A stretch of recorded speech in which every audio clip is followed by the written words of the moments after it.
কৃষি প্রধান জেলা গাইবান্ধায় ধান চাষই কৃষকদের আয়ের প্রধান উৎস, কিন্তু বিগত কয়েক বছর ধরে ভেজাল বীজ ও কীটনাশকের কারণে ধারাবাহিকভাবে ক্ষতির মুখে পড়েছেন এই অঞ্চলের কৃষকরা।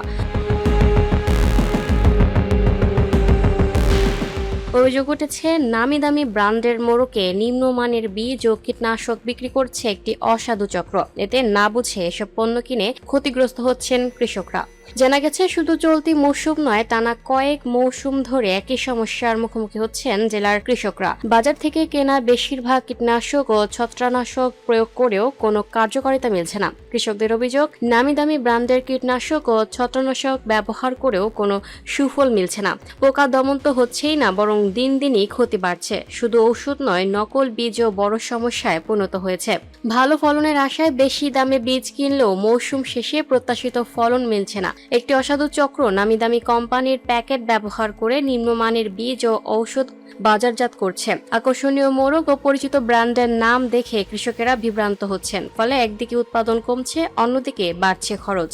গাইবান্ধা সদরের কৃষক আকবর আলী জানান, ধানে রোগ দেখা দিলে ভালো কোম্পানির ঔষধ কিনে জমিতে স্প্রে করেও কোনো ফল পাওয়া যায় না, কারণ ভালো কোম্পানির প্যাকেটে একটি অসাধু চক্র ভেজাল ঔষধ করে বিক্রি করছে। এতে কৃষকেরা প্রতারিত হচ্ছেন।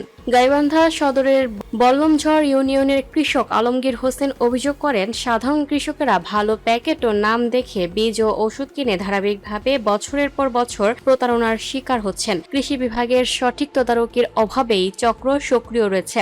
গাইবান্ধা কৃষি সম্প্রসারণ অধিদপ্তরের অতিরিক্ত পরিচালক মোহাম্মদ আল মুজাহিদ সরকার জানান, বিভিন্ন এলাকা থেকে এমন অভিযোগ আসায় বিষয়টি গুরুত্বের সঙ্গে দেখা হচ্ছে। বিভিন্ন দোকান থেকে নমুনা সংগ্রহ করে পরীক্ষা করা হচ্ছে। অনুমোদিত ডিলার ছাড়া অন্য কোথাও থেকে বীজ ও কীটনাশক না কেনার পরামর্শ দেওয়া হচ্ছে। চলতি বোরো মৌসুমে জেলায় প্রায় 1,29,020 হেক্টর জমিতে বোরো ধানের আবাদ হয়েছে। কৃষি বিভাগ প্রায় 8.5 লাখ মেট্রিক টন ধান উৎপাদনের লক্ষ্যমাত্রা নির্ধারণ করেছে। Lucky Akter, up to date news, Dhaka.